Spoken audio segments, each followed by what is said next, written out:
Hello guys, कैसे हैं आप सब। आई होप आप सभी अच्छे होंगे। तो गाइस, आज की वीडियो के अंदर हम बात करने वाले हैं पित्त दोष के 5 प्रकार के बारे में। जैसा कि आपको पता है, मैंने पिछली वीडियोस के अंदर पित्त दोष की निरुक्ति, उसके गुण, उसके कर्म, उसके जो स्थान वगैरह जितनी भी चीज़ें थी वो मैं आपको बता चुका हूँ। तो इस वीडियो के अंदर मैं आपको बताने वाला हूँ पित्त दोष के 5 प्रकार। जब हमने कंसेप्ट ऑफ त्रिदोष पढ़ा था शुरुआत के अंदर, जब मैं आपको बेसिक्स बता रहा था क्रिया शरीर के, तब वहाँ पर हमने कंसेप्ट ऑफ त्रिदोष के अंदर हमने पित्त दोष के 5 प्रकार भी देखे थे। लेकिन अब हमें उन्हीं चीज़ों को यहाँ पर डिटेल में देखना है। तो जो पित्त दोष के जो 5 प्रकार थे वो कौन कौन थे? रंजक पित्त, पाचक पित्त, आलोचक पित्त, साधक पित्त और भ्राजक पित्त। तो जो रंजक पित्त होता है वो क्या करता है? रस को वर्ण या कलर देने का काम करता है। यहाँ पर जो रंजक पित्त होता है वो क्या करता है? जो रस होता है उसको रक्त में कन्वर्ट करने के लिए जो मीडिएटर होता है वो होता है रंजक पित्त। ये क्या काम करता है? और रस को रक्त में कन्वर्ट करता है। और इसके साथ साथ जो रेड कलर होता है ब्लड का, वो रंजक पित्त की वजह से होता है। जो रेड कलर होता है ब्लड का, वो रंजक पित्त की वजह से होता है। और जो पाचक पित्त होता है, अब उसका क्या काम है? पाचक पित्त का नाम से ही आपको पता लग रहा होगा, पाचन। पाचन मतलब क्या होता है? डाइजेशन करवाने वाला। उसके बाद में जो थर्ड है वो है आलोचक पित्त। आलोचक मीन्स क्या होता है? दृष्टि, मतलब विजन उत्पन्न करवाने वाला। उसके बाद में साधक। साधक मतलब क्या होता है? बुद्धि को साधना। ट्रिक से याद रख लो, बुद्धि उत्पन्न करवाने वाला। उसके बाद में जो लास्ट प्रकार है पित्त दोष का वो है भ्राजक पित्त। भ्राजक पित्त का काम क्या है? ऊष्मा उत्पन्न करता है। अब इन्हीं चीज़ों को हम एक बार डिटेल में देख लेते हैं। ये आपके पित्त दोष के 5 प्रकार भी फिर उसके बाद में खत्म हो जाएंगे। तो जो पहला है वो है पाचक पित्त। पाचक पित्त का स्थान कहाँ पर है? पाचक पित्त का जो स्थान है वो स्टमक और स्मॉल इंटेस्टाइन के बीच में प्रेजेंट होता है। इट मीन्स वो बीच में प्रेजेंट होता है। किसके बीच में? स्टोमक और स्मॉल इंटेस्टाइन के बीच में प्रेजेंट होता है। कौन सा पित्त? पाचक पित्त। अब इसके काम क्या है? नाम से ही आपको पता लग रहा होगा, पाचक। पाचक मतलब क्या होता है? Digestion. Mainly it helps in process of digestion. Digestion के प्रोसेस में काम करता है ये। उसके बाद में जो पाचक पित्त होता है वो सार किट का विभाजन करता है। जो सार किट का जो विभाजन होता है, जब हम मल पढ़ेंगे तब हम देखेंगे सार और किट का विभाजन कैसे करता है पाचक पित्त। सार मतलब होता है रस या प्रसाद, और किट मतलब होता है मतलब मल। तो इन दोनों को जो सेपरेट करने का, जो सेपरेशन करने का काम है वो भी किसका है? पाचक पित्त का काम है। और ये बाकी के जो 4 पित्त हैं उनको स्ट्रेंथ भी प्रोवाइड करता है। It give strength to other 4 पित्त। उसके बाद में जो सेकंड पित्त है वो है रंजक पित्त। अब रंजक पित्त का साइट कहाँ पर है? रंजक पित्त जो होता है वो हमारे स्टमक, इट मीन्स आमाशय में प्रेजेंट होता है। जो पाचक पित्त था वो तो कहाँ पर प्रेजेंट था? स्टमक और स्मॉल इंटेस्टाइन के बीच में। लेकिन जो रंजक पित्त होता है वो स्टमक के अंदर प्रेजेंट होता है। और इसका मेन फंक्शन क्या है? ये इसका जो मेन फंक्शन है, to give the colour blood. ये कलर देने का काम करता है ब्लड को। जैसा कि आप यहाँ पर देख रहे हो, जो रस होता है वो रक्त में कन्वर्ट होता है। किसकी मदद से? रंजक पित्त की मदद से। तो रंजक पित्त होता है वो रिस्पॉन्सिबल होता है रेड कलर ऑफ ब्लड के लिए। उसके बाद में जो तीसरा प्रकार है पित्त दोष का वो है साधक पित्त। अब साधक पित्त का स्थान कहाँ पर होता है? जो साधक पित्त का जो स्थान होता है वो होता है हृदय में, मीन्स हार्ट में। अब उसके फंक्शंस क्या क्या हैं, कर्म क्या क्या हैं उसके? वो रिस्पॉन्सिबल होता है बुद्धि के लिए, मीन्स प्रॉपर फंक्शनिंग होती है बुद्धि की। वो किसकी मदद से होती है? वो होती है साधक पित्त की मदद से। फिर उसके बाद में मेधा। मेधा मतलब क्या? मैंने बताया था आपको, अंडरस्टैंडिंग कैपेसिटी। चीज़ों को समझने की जो कैपेसिटी होती है वो भी किसकी मदद से होती है? साधक पित्त की मदद से, मीन्स धारणात्मक बुद्धि। उसके बाद में अभिमान मतलब प्राइड, और प्रभा मतलब कांति या ग्लो। हमारी स्किन के अंदर जो ग्लो आ पाता है वो भी साधक पित्त की मदद से ही आ पाता है। उसके बाद में प्रसाद मीन्स प्रसन्नता, मीन्स मेंटल हैप्पीनेस, वो भी साधक पित्त की मदद से होती है।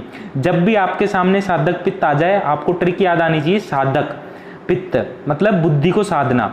इस तरीके से याद रख लो। तो बुद्धि से रिलेटेड जितनी भी चीज़ें हैं यहाँ पर, जैसे कि understanding capacity, proper functioning of बुद्धि, उसके बाद में मेंटल हैप्पीनेस, ये जो सारी चीज़ें हैं ये बुद्धि से रिलेटेड है। तो इस तरीके से आपको याद रह जाएंगी ये चीज़ें। उसके बाद में यहाँ पर आगे लिखा हुआ है when mind is in proper control. जब हमारा मन होता है वो प्रॉपर कंट्रोल में होता है हमारे, तब जो शुक्र धातु होता है वो बिल्कुल एक्सीलेंट क्वालिटी का बनता है। बिल्कुल एक्सीलेंट, मतलब बिल्कुल पेवर शुक्र धातु बनता है। उससे क्या होता है, जो ओजस होता है, ओजस मतलब क्या बताया था, इम्यूनिटी, ओजस प्रोडक्शन टेक प्लेस, उसकी मदद से ओजस का जो प्रोडक्शन है वो टेक प्लेस करता है, और इस वजह से जो साधक पित्त होता है उसको हम ओजगर पित्त भी बोलते हैं। आप बुद्धि, माइंड, इन सारी चीज़ों से आप ओजगर पित्त भी याद रह जाएगा। अगर हमारा जो मन है वो प्रॉपर कंट्रोल में रहेगा तो शुक्र धातु क्या बनेगा, बिल्कुल एक्सीलेंट क्वालिटी का बनेगा, उससे ओजस प्रोडक्शन बहुत अच्छा होगा, हमारी बॉडी की इम्यूनिटी बढ़ेगी। इस वजह से इसको क्या बोलते हैं, साधक पित्त को ओजगर पित्त भी बोलते हैं। उसके बाद में जो चौथा प्रकार है पित्त दोष का वो है भ्राजक पित्त।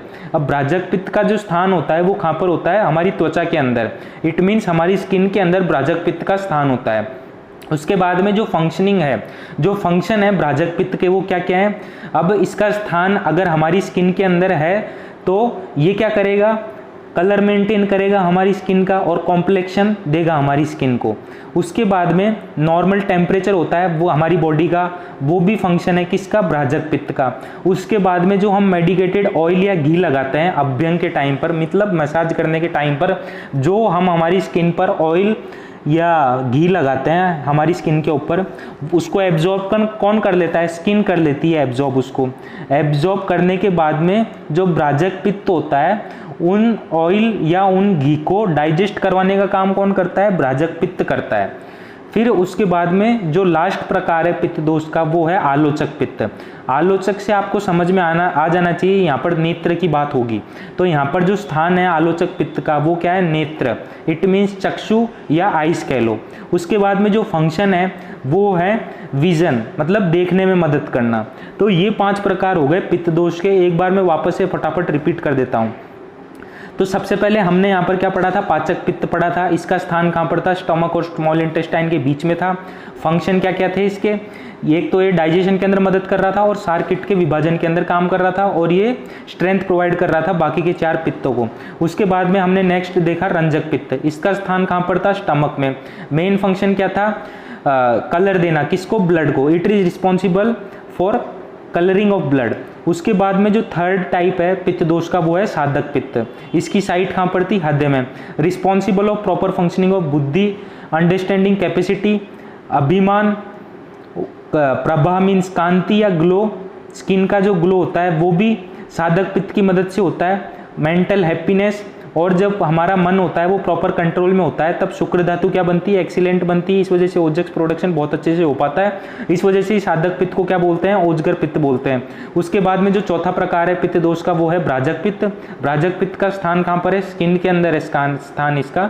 उसके बाद में जो इसके फंक्शन है वो क्या क्या है, it maintains colour and complexion of skin, it maintains normal temperature of body, और जो मेडिकेटेड ऑयल या घी हम हमारी बॉडी के ऊपर लगाते हैं अभ्यंग के टाइम पर, उसको एब्जॉर्ब कौन कर लेता है, हमारी त्वचा उसको एब्जॉर्ब कर लेती है, और उसके बाद में डाइजेशन करवाने का काम किसका होता है, उन ऑयल या घी का, भ्राजक पित्त का काम होता है। उसके बाद में जो लास्ट प्रकार है आलोचक पित्त का, उसका जो स्थान है आलोचक पित्त का वो कहाँ पर है, हमारे चक्षु में, हमारे नेत्र, इट मीन्स हमारी आइज में उसका स्थान है आलोचक पित्त का। और जो उसके फंक्शन है वो क्या है, विजन, इट मीन्स देखना चाहिए, वो उसके फंक्शन है आलोचक पित्त के। तो आई होप गाइस ये वीडियो आपको समझ में आई होगी बहुत अच्छे से। यहाँ पर मैंने 5 प्रकार के पित्त दोष जो होते हैं, सब टाइप्स ऑफ पित्त दोष, उनको मैंने खत्म कर दिया है। अब सिर्फ और सिर्फ आपका पित्त दोष की वृद्धि और पित्त दोष का क्षय बचा है, उनके लक्षण बचे हैं। इनके अलावा आपका पित्त दोष खत्म हो चुका है। और गाइज अगर आपको ये वीडियो अच्छी लगी हो तो मेरी वीडियो को लाइक करें, ज़्यादा से ज़्यादा अपने दोस्तों में शेयर करें। थैंक यू दोस्तों हमारी वीडियो देखने के लिए।